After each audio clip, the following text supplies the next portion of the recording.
Hey,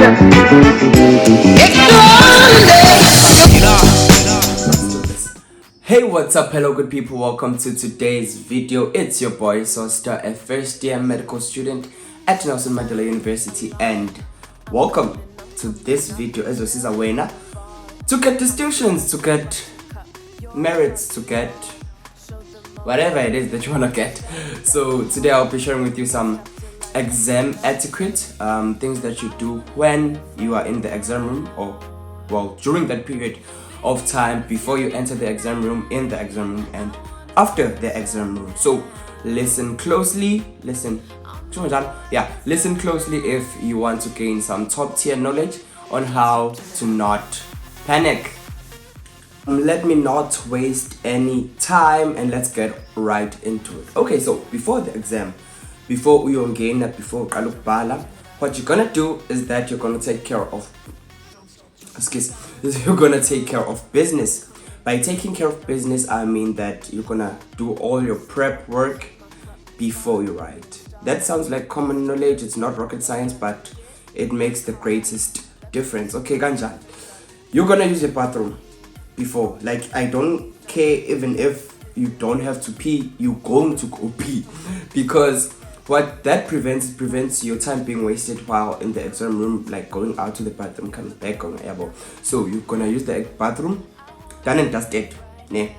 Secondly, prepare your equipment or your stationery in advance. Please do it, because the amounts of times I've seen people walking into a mathematics exam without a calculator, and emotions cut that wastes a great amount of time having to borrow a calculator from within the exam room. Secondly, the invigilator doesn't find the calculator, so you have to do mathematics. It's stressful. So what you're gonna do beforehand, use the bathroom, prepare your stationery.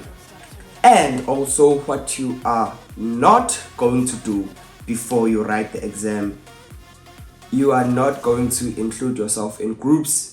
Yabona, there are these groups that, okay, in the morning of the examination, like they do not, okay, fine. Here is where this contradicts what I'm saying now. I say that you do not have to do it, like you don't do it entering those groups, because you're gonna find new information that's going to make you overwhelmed, confused, and so it's best to be on the safe side and just don't include yourselves in those groups. Rather stick to those people you were studying with. If you had your own study group, or you were studying alone, stick to yourself. But this is a huge BUT. For me, I involved myself in those study groups and I gained knowledge from those study groups. But I know that most people aren't like me. I grasp information easily. Like, it gets quickly registered into my mind. But we are not the same. So when maybe you may include yourself in those groups, and then you're gonna get confused, and then you're gonna be a mess. So what I would recommend is that don't do it. Okay, last tip for before the examination, please be at the examination room at least 15 minutes before, at the least. Time management is very important when you get there. Doesn't matter if you're doing grade 8, doesn't matter if you're doing grade 12, time management is always important. So please get there at the least 15 minutes before the examination. Okay, now you've done all of that, you've went to the bathroom, you've got a stationery, whatnot. You are in the exam room. You are seated at your desk. What now? Okay, firstly, you're gonna be handed your paper. And when you do get the paper, you're gonna wait for the most important instruction. Not most important, but it's very important. When they say you may start reading. Oh God, that time I wasted so much. And it wasn't up until matric that I realized I should have used the time very efficiently. So please, when they say you may start reading, do start reading. It's not the time to fiddle around the papers, but you are going to build your strategy, like strategic plan. You're gonna strategically plan what you're going to be doing in your mind. Ne? So for literacy papers like your Englishes, your languages, basically, where you have comprehensions and whatnot, you are obviously going to use your reading time to start reading those comprehensions. Ne? So sure, fine, we see that. But for papers that require more application, ne? Kind of like mathematics, math lit, physics and whatnot, those types of subjects, what you're gonna do is you are going to look at each section of the question paper. Ne? Question 1, okay, question 2, question 3, question 4, question 5. You are going to order them in your mind according to level of hardness. Ne? Okay, fine, question 3 is easier than question ban. 10 minutes is a lot of time. You can just do that roughly in your head. And then that will come in useful when you are actually writing the paper. Okay, so 10 minutes reading time is over. Now we are writing. Remember that strategy that I said that you are going to form up and formulate in your mind? Yeah, you are going to use it now. You are going to start with the easiest questions. Yeah, about those questions that you know that showcase no matter what, no matter you could wake me up at 12 in the night, in the middle of the night, you will be able to tackle them. You are going to start with those questions. Then write them, get them done and dusted. Sure. After that, you move on to the middle category, the not so easy but not so hard questions. You attempt those, you write, you finish, you move on to the hard questions. Now, with the hard questions, let's say maybe it's question 5, for example. 1.1.1 is too difficult for you to answer. Do not waste your time trying to figure out what you're going to do on 1.1.1. Move on, 5.1.1. You're gonna move on to 5.1.2, you see. So, what I want to say here is that don't waste time on a question that you don't understand or question that you cannot simply answer. Just move on to the next one. Because sometimes you may find that the next one is easier than the previous one. Yeah, so that's what is going to help you to effectively manage your time.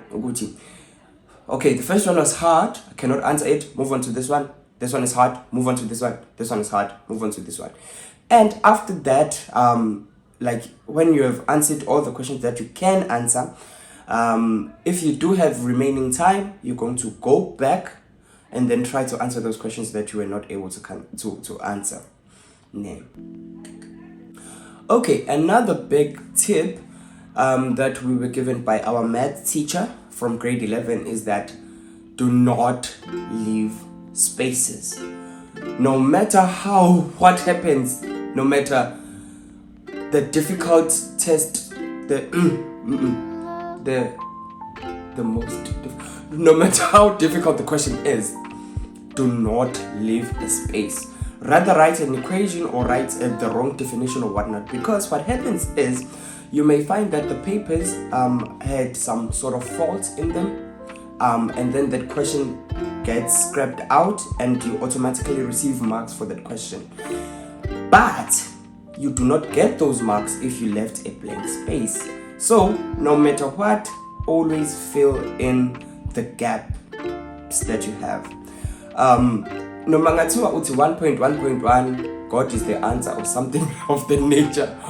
Okay, no, don't do that. Don't do that. Do not do that. But yeah, don't leave spaces because you're gonna leave out on a lot of marks. Okay, next tip is that for your theory based questions, like those questions where you have to explain, discuss, analyze, about those sort of questions, what you're gonna do, you are going to talk. You are going to write your lungs out. Not lungs out, but then you get what I'm trying to say, is that you're going to write. Do not keep your answers short and brief. Nope. Expand. Because if you keep it short, there's a huge possibility that you're missing the point of the questions. If the question does not restrict you to a certain amount of words, unlike in geography we had like 8 lines that we are supposed to be contained or confined within. So if you are not restricted, talk, and talk, please. Give out everything that is related to that question, because like I said, the answer it may not be there if you keep it short and brief. So that's what you're gonna do. So for them questions that require for you to state the processes, like life sciences, where there were processes that you need to know and write out, do not skip out points of that specific or particular process just because of the mark allocations. Ne? Kanjani, in the cases that, let's say, they say define or state a transcription, for example. Transcription is a process in grade 12. State a transcription. There are about roughly eight lines or 8 points to that process. But you can see that lapha kwi mark allocation, it's 5 marks. Don't write the first 5 marks. Write the whole process. Because what our life sciences teacher said is that sometimes when in the marking center, they may not mark the first 5 points. They may say they are going to mark the last 5 points. So if you skipped out on finishing the whole process and only wrote the first 5 points, you may lose out marks if they mark the last points, the last 5 points. So what I'm trying to say here is that for processes, just state everything as it is, and please try to refrain from using your own words unless stated otherwise. So for example, processes, you are going to state that process or definition or whatever. You are going to write it as your teacher told you, or you are going to write it as the textbook told you. Because sometimes when we are paraphrasing, we may change the meaning of the whole definition or change the meaning of the whole process or whatever, which may end up to us losing marks. So unless stated otherwise, do not use your own. Let me not say do not, because sometimes you end up forgetting the actual words, but please try to stay away from using your own words, unless stated otherwise, because there are those questions that say define what not and what not in your own words. So that is what you're going to be doing during the paper. Also, here is an important, very important, this one is very important. I should have started with it, but it's very important either way. What you're going to do is understand the question. When I was in grade 11, I had this issue of rushing through the question, like seeing a couple of words in the question, and then I'll be like, okay, they want this. Don't do that, because you're gonna lose out on so many marks. Please understand the questions. Sometimes what teachers do, they try to trick you and swap out a question, like jumble up the words. When you think that you know what they want, but then it's not what they want. So what you're gonna do is in my rule, in matric, was that read the questions at least 3 times. First, read just reading. Secondly, slower. Thirdly, even slower. That will help you to pinpoint the key points of the question, and you would know what exactly they want. So do not rush over questions. Just pay attention to what the question asks and what you are supposed to give, what you are required to give. Okay, so you have written, you are done writing, they have taken the script. What next? What you're gonna do, or what I did, get out of the exam room, go straight to class or go straight home if we were permitted to go home. Don't discuss the paper. Please, do not discuss the paper. Because what would end up happening is that you are going to realize that the different answers that people gave, compare them to yours, and you're gonna end up not feeling great. You'll be depressed, you'll have anxiety, you'll be stressed out because people are talking about this, when you wrote this, you see, just block it out. Just put on your headphones if you can and go be alone somewhere or go be with your friends and do something fun that is not related to the paper. That's about it that I can give you.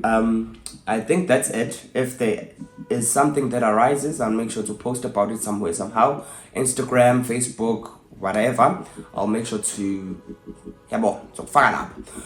And with all that said, remember, comparison is the thief of joy. So don't compare yourself to anyone. You are awesome. You are great. You can do this. And with all that said, oh wait, no, I was about to end the video. Nope. Please do subscribe, please do like, please do comment on what you would like me to make more videos of in the future, and share this video to your grandma, your cats, your dogs, your neighbor, whatever and whoever that may enjoy this video. And with all that said, goodbye, bye.